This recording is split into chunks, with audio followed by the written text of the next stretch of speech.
Үнемі сырттан қолдау күтесіз ба? Сізге қолдау көрсетпейді деп тағы да ренжіп, елдің бәрін, айналаның бәрін кінәлап жүресіз ба? Осы видеоның соңына дейін көріңіз.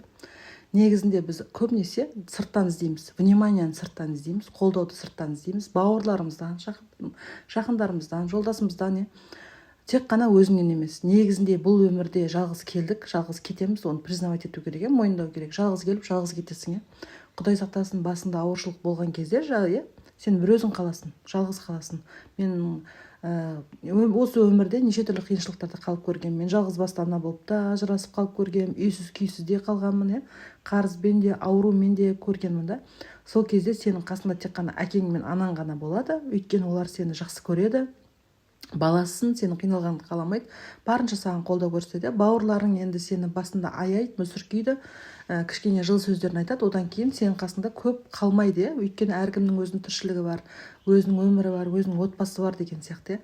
Сол үшін ешкімге ренжудің қажеті жоқ. Оған тем более ренжіп, соны қайта-қайта ойлау арқылы энергияңның бәрін соған кетіп жатқанын білсең, егерде олай жасамас едің деп айтқым келеді. Сен біреуге ренжіп жүрсең, біреуге қандай да бір өкпе назың болатын болса, біреу сені ренжіткен болса, соны айлап, арқалап көтеріп жүрудің қажеті жоқ та.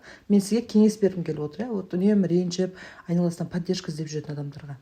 Сен мені осындай қиналған кезде мені қолдамады, мен қарызға кірген кезде, бір нәрсе қылған кезде, не болмаса бір мынандай сөз айтып қойған еді, мен соған ренжіп қалдым деп, айлап жылдап сен біреуге ренжіп жүрген болуы мүмкін да. Ол адам мүмкін сені біледі, білмейді, сенің ондай күйде жүргеніңді, оған олай ойлап жүргеніңді. Мен айтатын едім, лучше сен звондай сал. Одан тағынан тайып кетпейсің, звондап айта сал. Мен осындай кезде сен маған ренжіткен едің, не болмаса жаз. WhatsApp деген нәрсе бар, жазуға болады, любой уақытта жазып жіберіп, мен осындай кезде осындай нәрсе болған еді, мен саған ренжіген едім, не болмаса мен сені осындай қолдау күткен едім, сен маған бүйтпедің, сөйтпедің деп жазды. Бұл көп адамдармен қазір мен сөйлесем, көп адамдардың арасында дәлелденгені, осылай жазған кезде ол адам жауабын қайтарады обязательно, не кешірім сұрайды, түсіндіреді жағдайын, солай өзінің жеңілдеп қалғанын айтады да. Көп адамдар айтады солай, мен жеңілдеп қалдым, айлап жылдап бекерге осыны көтеріп жүрген екенмін, жыладым мен қатты, ол білмеген екен, ол даже түсінбеген екен деп айтып жатады. Сол үшін біріншіден айтқым келетін, ешқашанда сырттан қолдау күтпе, еш нәрсе сені кемейді, еш нәрсе құтқармайды. Бұл әлемде тек қана өзіңді өзің алып шығасың, қандай жағдай болса да.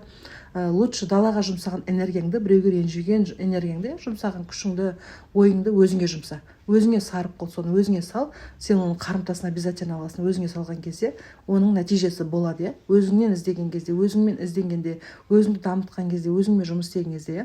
Ал екіншісі, қатты ондайда көнбейтін болсаңыз, прям жоқ мен сөйлесуім керек десеңіз, сөйлесіп алғаныңыз дұрыс деп ойлаймын.